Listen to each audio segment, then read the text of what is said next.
Bonjour à tous, aujourd'hui je vais vous présenter une recette de barres protéinées sans cuisson, rapide à réaliser avec peu d'ingrédients et surtout donc avec un blender. Bon, moi ça sera un Thermomix, mais avec le blender de votre choix. Donc c'est parti. Donc pour cela il va vous falloir des amandes. Alors moi j'ai des amandes comme celle-ci parce que je vais les réduire en poudre.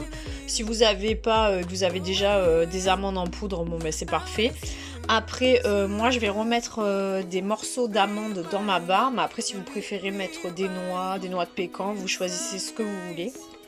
Il vous faudra des dattes. Donc moi j'avais des grosses dattes quand même qui sont bien moelleuses. Donc prenez des dattes comme celle-ci. Et après du chocolat noir à 70%.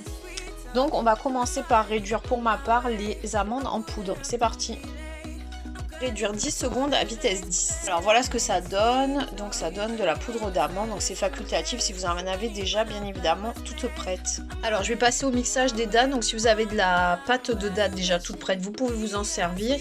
Sinon ça sera comme moi. Donc mixer 30 secondes à vitesse 10. Voilà, moi je les mets 30 secondes vitesse 10. Là ce que vous obtenez, donc ça vous fait une pâte. On va rajouter donc la poudre d'amande et les amandes ou les noix de notre choix. Et on va remixer tout ça. Alors j'ai rajouté la poudre d'amande, donc les noix, les amandes pour ma part, et je vais mixer tout ça 12 secondes vitesse 8. Alors voilà ce que ça vous donne. Donc on n'a plus qu'à répartir ça dans un moule rectangulaire ou le moule de votre choix et à mettre ça au congélateur pendant au moins 30 minutes.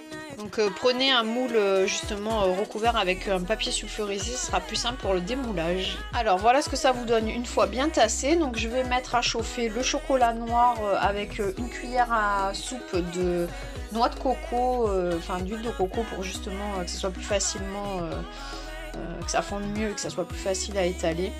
Voilà, donc j'ai mis un peu d'huile de coco, bon c'est facultatif mais ça sera plus simple.